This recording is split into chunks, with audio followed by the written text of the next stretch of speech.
Good morning. Are के विज्ञान PG college Kalwar में छात्रों आपका स्वागत है। आज हम अरस्तु के बारे में फिर से विस्तृत चर्चा करेंगे। अरस्तु में के बारे में आज हम चर्चा कर रहे हैं। इससे पहले हमने अरस्तु के संविधानों का जो वर्गीकरण है, अरस्तु ने संविधानों का वर्गीकरण दो आधारों पर किया।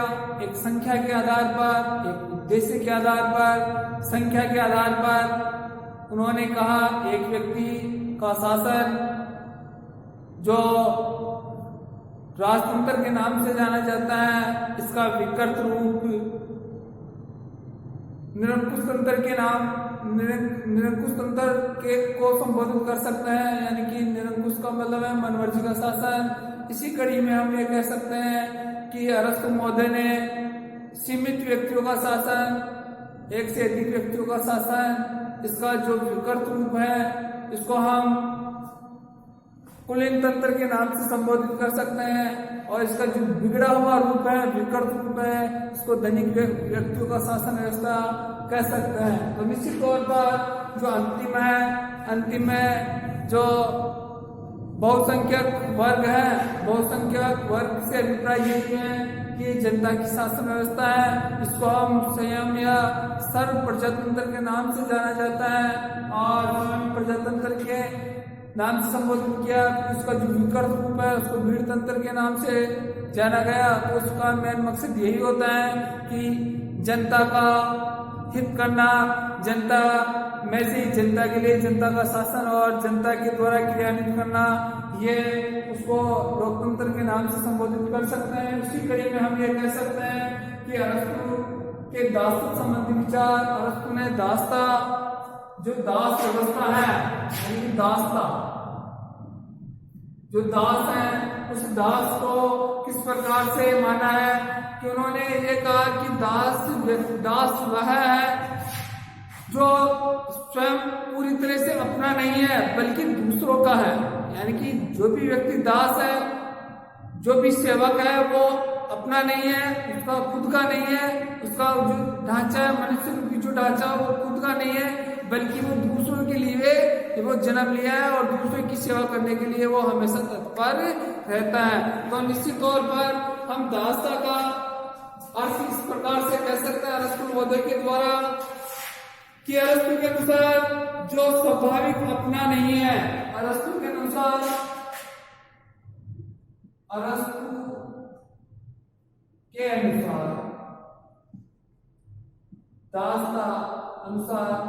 दासता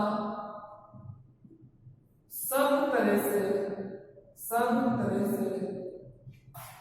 अपना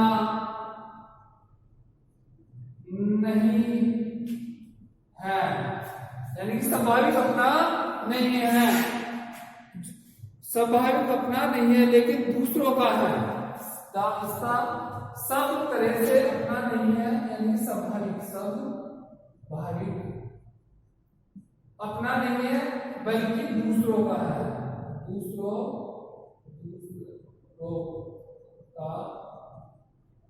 का है। तो कहने का अभिप्राय हम ये कह सकते हैं, अरस्तु महोदय ने ये कहा कि दास वह है जो सब तरह से अपना नहीं है बल्कि स्वाभाविक रूप से दूसरों का है।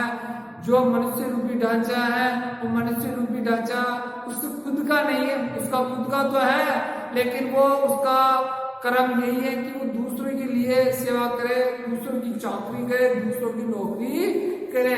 तो अरस्तु महोदय ने ये कहा कि स्वाभाविक रूप से अपना नहीं है बल्कि दूसरों का है। अरस्तु ने दास को परिवार का ही एक अंग माना, अरस्तु ने दास को परिवार का ही एक अंग माना। तो निश्चित तौर पर हम ये कह सकते हैं कि परिवार का ही एक अंग है। परिवार के अंग में स्वामी और सेवक, पति और पत्नी, माता और पिता। स्वामी परिवार का ही एक अंग माना, परिवार का ही अंग माना। निश्चित तौर पर पति और पत्नी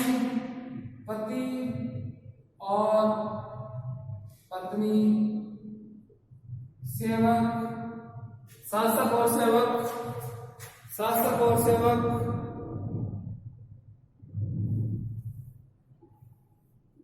स्वामी और सेवक, स्वामी, स्वामी और सेवक, पति और पत्नी, स्वामी और सेवक, माता और पिता, माता और पिता। तो निश्चित तौर पर जो यह स्वामी और सेवक परिवार का काम मान लिया दास ने, लेकिन अरस्तु के अनुसार संपत्ति के दो रूप बताए। इसी कड़ी में हम ये कह सकते हैं कि परिवार का रूप माना, लेकिन अरस्तु ने संपत्ति के भी दो अंग बताए। संपत्ति के दो अंग, दो भाग में बांट दिया। पहला है सजीव, दूसरा निर्जीव। सजीव और निर्जीव। तो निश्चित तौर पर निर्जीव में हम कह सकते हैं मकान, खेत और दूसरी अचल संपत्तियां। निर्जीव में मकान,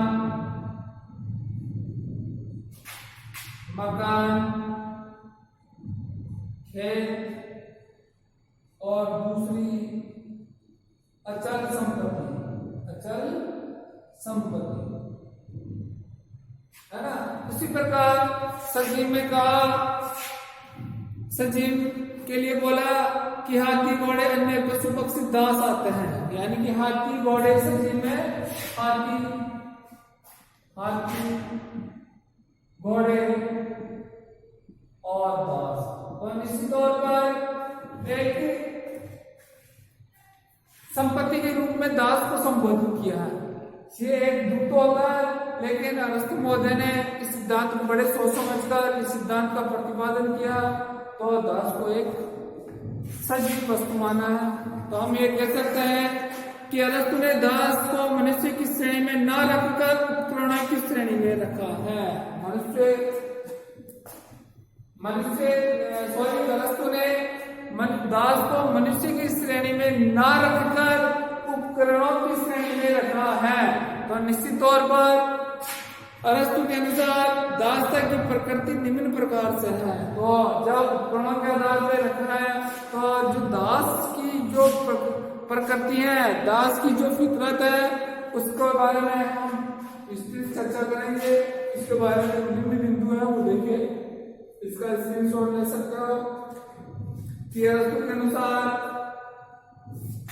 परिवार के अंग पति और पत्नी, स्वामी और सेवक, माता और पिता। उसी प्रकार अरस्तु ने संपत्ति के बारे में बताया, सजीव और निर्जीव। सजीव वस्तु, निर्जीव वस्तु में खेत, खलिहान और दूसरी अचल संपत्ति और मकान आते हैं। उसी प्रकार सजीव में आते हैं हाथी, घोड़े और जो दास है। निश्चित तौर पर दास को एक उपकरण की श्रेणी में रखा गया है, लेकिन उपकरण श्रेणी में रखने के बाद में भी उसकी जो दास की जो प्रकृति है, जो फितरत है, वो निम्न प्रकार से वो देखिए, इसका आप स्क्रीनशॉट ले सकते हो। दास की प्रकृति, इसकी जो फितरत है वो देखिए, ना कि वह एक जो उपकरण की श्रेणी में रखा है वो देखिए छात्रों। तो निश्चित तौर पर दास की जो प्रकृति है, प्रकृति में दासता की प्रकृति के निम्न बिंदु है। दासता की प्रकृति के निम्न दासता की प्रकृति के निम्न बिंदु, निम्न बिंदु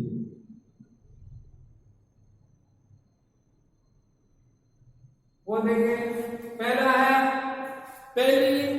बिंदु है, जो व्यक्ति अपनी प्रकृति में स्वयं अपना नहीं है बल्कि दूसरों का है, फिर भी मनुष्य है, वही दास है। जो व्यक्ति अपनी प्रकृति से जो मनुष्य अपनी प्रकृति से स्वयं का नहीं है। स्वयं जो व्यक्ति अपनी प्रकृति से स्वयं अपना नहीं, जो मनुष्य अपनी प्रकृति से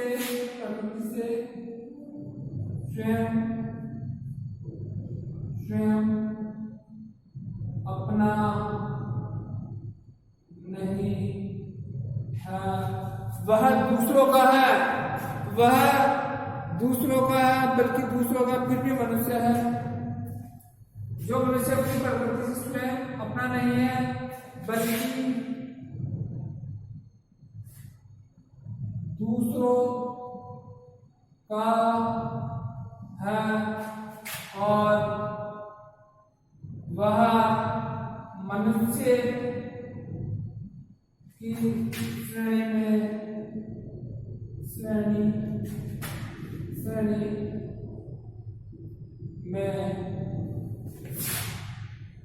आता है, लेकिन दास कहने का अभिप्राय, जो मनुष्य स्वाभाविक रूप से मनुष्य है लेकिन वो दास तक इस श्रेणी में आता है, वो अपने आप को खुद का नहीं मानकर, वो अपने मनुष्य रूपी ढांचा स्वयं का ना मानकर दूसरों को मानता है, अर्थात वही दास है। दूसरा प्रकार हम ये कह सकते हैं, यह व्यक्ति जो मनुष्य होते हुए भी संपत्ति की वस्तु और दूसरों के अधीन है, दास कहलाता है। वह व्यक्ति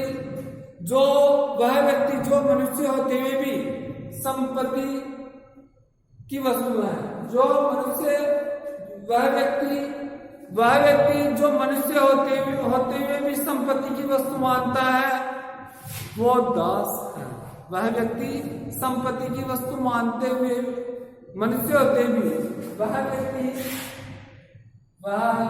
व्यक्ति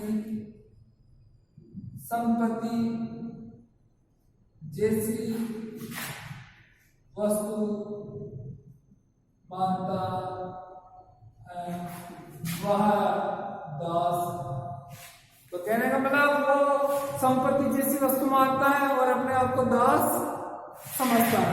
इसी कड़ी में हमने अगर संपत्ति की वस्तु जो कार्य का उपकरण है और जिसे संपत्ति के स्वामी से पृथक किया जा सकता है, और वह मनुष्य संपत्ति की वस्तु मानता है, संपत्ति के समकक्ष अपने आप को वस्तु के समान मानता है, और जिस प्रकार से राजा की जो संपत्ति है वह संपत्ति का पहचान कर सकता है, दूर कर सकता है, उसी प्रकार दास भी दूर हो सकता है। तो निश्चित तौर पर अरस्तु महोदय ने दासता की ये 3 श्रेणियां बताई, काफी इंपोर्टेंट है।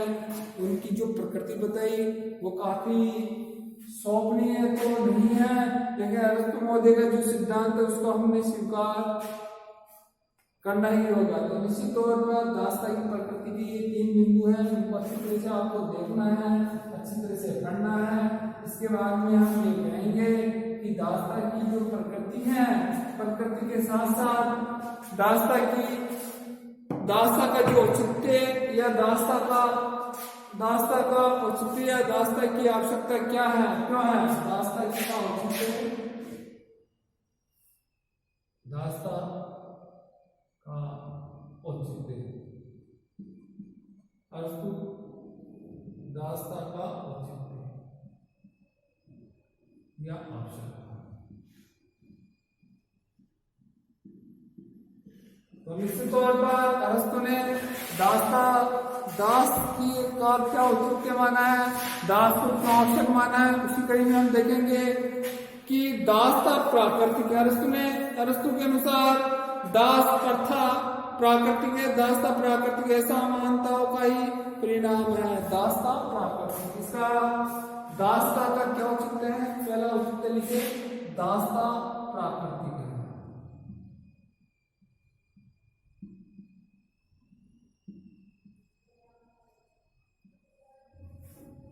अरस्तु महोदय ने कहा कि दासता तो प्राकृतिक है, इसको कोई बदल नहीं सकता। जिस प्रकार से व्यक्ति रंग रूप में, बुद्धि में, अपने कर्म से, अपने विवेक से अलग अलग है, उसी प्रकार दास भी उसी के समकक्ष है। तो निश्चित तौर पर उन्होंने कहा, अरस्तु के अनुसार दास प्रथा प्राकृतिक है, दासता प्राकृत के समानता का ही परिणाम है। कुछ व्यक्ति जन्म से ही स्वामी तो कुछ दास होते हैं। प्रकृति ने ही जिन्हें स्वामी बनाया है उन्हें बौद्धिक बल और जिन्हें दास बनाया उनमें शारीरिक बल की प्रधानता बताई है।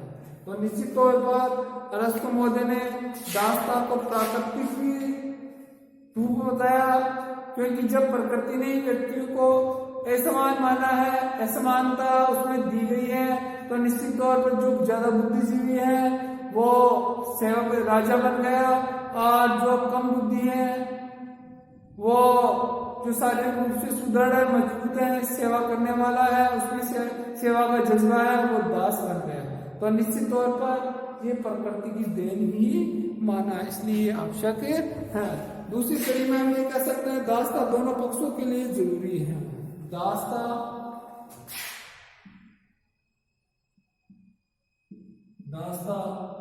दोनों पक्षों के लिए जरूरी है। कहने का मतलब दासता स्वामी और सेवक दोनों के लिए जरूरी है। तो निश्चित तौर पर हम ये कह सकते हैं दास प्रथा दास और स्वामी दोनों के लिए उपयोगी है। बुद्धिमान और विवेक संपन्न स्वामी को राजकारी एवं अपने बौद्धिक और नैतिक गुणों के विकास के लिए समय और विश्राम की आवश्यकता होती है। यह आवश्यकता तभी मिल सकती है जब दास उनकी आर्थिक आवश्यकता की पूर्ति कर सके। दास के लिए यह उपयोगी इस रूप में है कि दास निम्न बुद्धि व योग्य होते हैं, लेकिन स्वामी के साथ रहने में उसमें आत्म स्वयं और विवेक के गुणों को समझने का अवसर मिल जाता है। तो कहने का अभिप्राय दासता दोनों पक्षों के लिए ही जरूरी है। जो स्वामी होता है, स्वामी को राजकार्य में कार्य करने के लिए विवेक की आवश्यकता होती है और आर्थिक रूप से सुदृढ़ करने के लिए उनको सेवक की आवश्यकता होती है। तो निश्चित तौर पर वो दास व्यक्ति से आर्थिक कार्य संपन्न करवाकर राजकार्य में किसी प्रकार की कुछ बाधा न आए और अपने विवेक के आधार पर उनका सहयोग के माध्यम दास का सहयोग लेकर वो अपने राजकार्य में जो बाधा है उन बाधा को दूर कर सकता है। तो निश्चित तौर पर हम ये कह सकते हैं राष्ट्रीय अर्थव्यवस्था का स्थायित्व का अंग, राष्ट्रीय अर्थव्यवस्था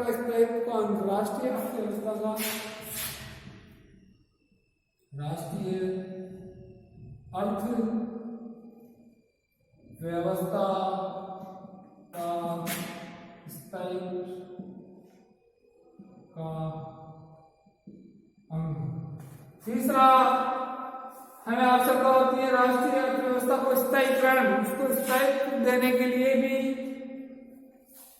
दासता की हमें आवश्यकता होती है। तो निश्चित तौर पर देखें अरस्तु के अनुसार यूनानी नगर राज्य में दासों का एक बहुत बड़ा वर्ग था और संपूर्ण अर्थव्यवस्था इन पर टिकी हुई थी। दास प्रथा को अस्वीकार करने से इन राज्यों की आर्थिक, राजनीतिक और सामाजिक व्यवस्था को खतरा हो जाता है। तो कहने का मतलब अरस्तु के अनुसार यूनानी नगर राज्यों में दासों का बहुत बड़ा वर्ग था और संपूर्ण अर्थव्यवस्था। तो निश्चित तौर पर जो दास व्यवस्था के लिए शारीरिक कार्य करवाए जाते हैं और शारीरिक कार्य से अर्थव्यवस्था को सुदृढ़ किया जाता है। और निश्चित तौर पर अर्थव्यवस्था को सुदृढ़ करने के लिए राष्ट्रीय अर्थव्यवस्था सुदृढ़ होगी और स्थायी होगा, क्योंकि दासों के माध्यम से शासन व्यवस्था सही ढंग से क्रियान्वित हो पाई, क्योंकि अर्थ से सुदृढ़ता मिलती है और राजा अपने विवेक के अनुसार शासन व्यवस्था को क्रियान्वित कर सकता है। उसी कड़ी में हम ये कह सकते हैं दासता नैतिक है, दासता नैतिक है।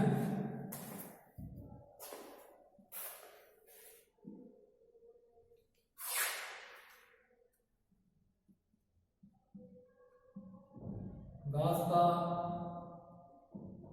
नैतिक, दासता को नैतिक माना है। अरस्तु के स्वामी और दास के नैतिक स्तर में भेद होता है। स्वामी गुणी और दास गुणहीन होता है। अतः स्वामी का कर्तव्य है कि वह दासों के प्रति स्नेहपूर्वक और दयालु रहे और दास का काम है कि वह स्वामी की आज्ञा का पालन करे। तो कहने वाला दास एक नैतिक प्रथा है, राजा का स्वामी का ये परम कर्तव्य है कि वो दासों के प्रति, नौकरों के प्रति मानवता का व्यवहार करे, उनसे प्रेम करे, उनसे स्नेह करे। और दास का ये परम कर्तव्य होता है कि वो राजा की आज्ञा का पालन करे, राजा के कहे अनुसार वो कार्य करे। इसलिए दासता एक नैतिक है। उसी कड़ी में हम ये कह सकते हैं कि दासता संपूर्ण समाज के हित में है। दासता संपूर्ण समाज के हित में है। दासता संपूर्ण समाज के हित में है।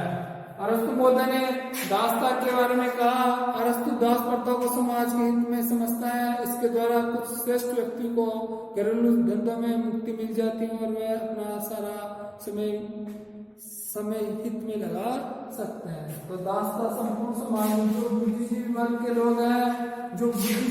के लोग हैं, वो संपूर्ण अपनी बुद्धि का उपयोग करके समाज में लगा देते हैं। और जो बाकी जो कम बुद्धिहीन है, जो कम बुद्धि वाले हैं, वो समाज के अन्य कार्यों में लगे रहते हैं, जिससे कि समाज को उसका फायदा हो जाता है। उसी कड़ी में हम ये कह सकते हैं युद्ध का आधार,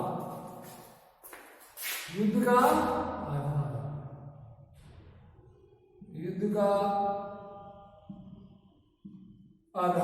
के आधार में हम ये कह सकते हैं कि युद्ध में पराजित व्यक्ति को अरस्तु दास बनाने के पक्ष में है। वह इस बात का निर्णय लेने का अधिकार है जो विजित पर छोड़ देता है, पर पराजित व्यक्ति को दास बनाया जाए या नहीं है। तो युद्ध का आधार, जो व्यक्ति युद्ध में हार जाता है और हारे हुए व्यक्ति को दास बना लिया जाता है, और वो दास को छोड़े या दास बनाए। तो निश्चित तौर पर युद्ध का आधार भी एक दास है। उसी कड़ी में हम ये कह सकते हैं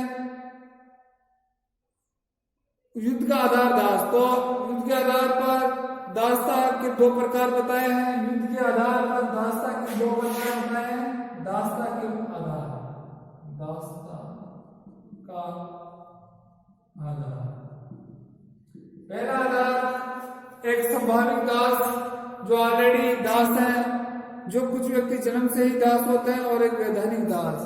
तो दासता के दो आधार है, एक स्वाभाविक, ये आते बेटे, दासता के दो आधार है, एक स्वाभाविक आधार, स्वाभाविक, और एक वैधानिक, दूसरा वैधानिक। जो जन्म से ही दास है वो स्वाभाविक दास है, और जो युद्ध में हार जाते हैं और उनको जो जीते हुए राजा के द्वारा उनको दास बना लिया जाता है, वो वैधानिक दास है। तो हम ये कह सकते हैं कुछ व्यक्ति जो जन्म से ही मन बुद्धि या कुशल में अयोग्य होते हैं, वह स्वाभाविक दास है। और वैधानिक दास युद्ध में किसी अन्य राज्य से पराजित कर लिए जाए और बंदी भी दास बनाए जा सकते हैं। इस प्रकार दासता वैधानिक दास कहलाते हैं। तो क्वेश्चन आ जाता है, तो दासता संबंधी, दासता युद्ध से संबंधित दासता का आधार दो आधार है, एक वैधानिक आधार और एक स्वाभाविक आधार। जो मन बुद्धि वचन कर्म से गुलाम है, हम अयोग्य हैं, वो स्वाभाविक दास है। और जो युद्ध के समय दो राजाओं के, दो शासकों के बीच युद्ध होता है, और जब एक शासक हार जाता है तो हारे हुए शासक को बंदी बना लेते हैं। वो बंदी या वो जो हारा हुआ राजा उसको दास बना लिया जाता है, तो वो वैधानिक दास होता है।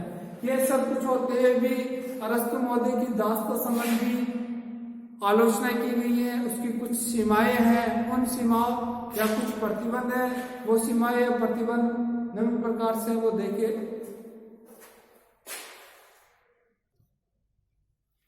अब हम देखेंगे कि अरस्तु द्वारा दासता पर लगाई गई सीमाएं। तो अरस्तु महोदय ने दासता पर, दास व्यवस्था, दासता का सिद्धांत तो प्रतिपादन कर दिया, लेकिन उस पर कुछ सीमाएं भी लगाई गई, उस पर कुछ प्रतिबंध भी लगाए गए। तो निश्चित तौर पर उन्होंने कहा कि दासता प्राकृतिक है, न कि वंश परंपरा। दासता प्राकृतिक है न कि वंश परंपरा। पहला देखिए, दासता प्राकृतिक है, प्राकृतिक है ना कि वंश परंपरा। तो निश्चित तौर पर दासता पर ये सीमाएं लगाई गई है कि जो स्वामी है, स्वामी का पुत्र अयोग्य हो सकता है, अकाबिल हो सकता है, निष्क्रिय हो सकता है, और दास का बच्चा पुत्र निश्चित तौर पर गुणवान हो सकता है। तो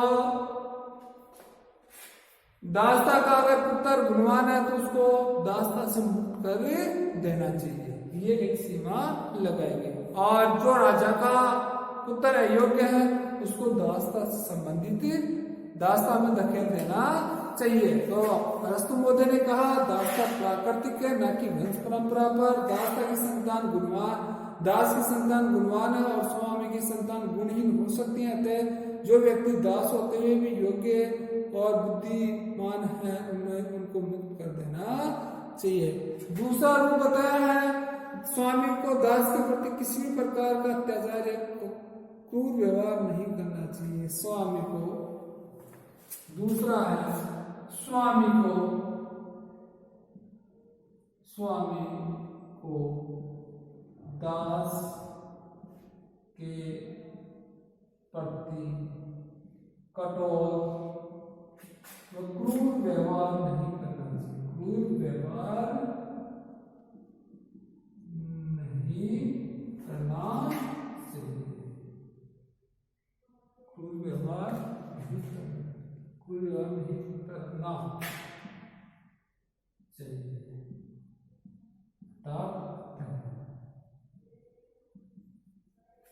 तो निश्चित तौर पर अरस्तु महोदय ने कहा कि स्वामी को दास के प्रति कठोर व क्रूर व्यवहार यानी कि अत्याचार नहीं करना चाहिए। उसी कड़ी में हम ये कह सकते हैं कि स्वामी को अपने दासों को यह वचन देना चाहिए कि यदि वह अच्छा कार्य करेंगे तो वह उनको मुक्त कर देगा। तीसरा है स्वामी को यानी कि राजा को यह वचन देना चाहिए कि अगर दास अच्छा कार्य करेगा और उसकी संगत में रहकर अच्छे कार्य में संलग्न हो जाएगा और वो अपनी बुद्धि का विकास कर लेगा तो वो राजा, वो जो स्वामी उसको मुक्त कर देगा दासता से। तीसरा पॉइंट यह है। चौथा पॉइंट हम ये कह सकते हैं, स्वामी को अपने दासों से केवल वही कार्य करवाना चाहिए जिनको करने में वो सक्षम है।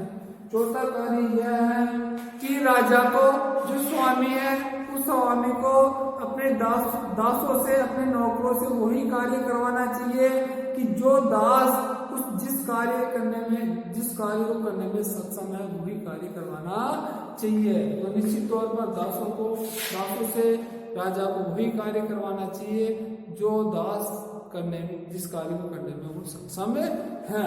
उसी कड़ी में हम ये कह सकते हैं कि स्वामी का कर्तव्य है कि दास की भौतिक और शारीरिक सुविधाओं का ध्यान रखे।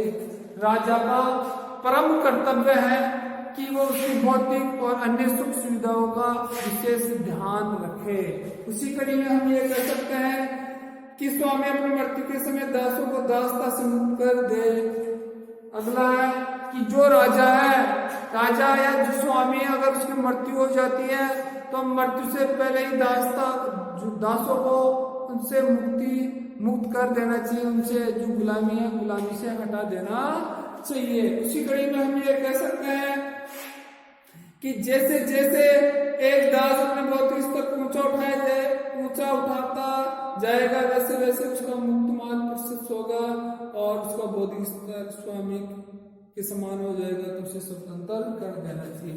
जैसे जैसे दासता में सुधार होता जाए, दासों में बुद्धि बल बढ़ता जाए, गुणवान होते जाए, तो उनको स्वामी के द्वारा उनको धीरे धीरे मुक्त कर देना चाहिए। तो निश्चित तौर पर हम ये कह सकते हैं कि अरस्तु ने दासता से संबंधित जो बातें बताई गई उन बातों में अधिकतर सच्चाई भी है, लेकिन सच्चाई के साथ साथ इसमें कुछ जो प्रतिबंध लगाए गए हैं, उन प्रतिबंधों के आक्षेपों के आधार पर हम ये कह सकते हैं वर्तमान युग में स्वामी और दास प्रथा समाप्त हो गई है। आज की क्लास यहाँ पे समाप्त होती है। जय हिंद, जय भारत।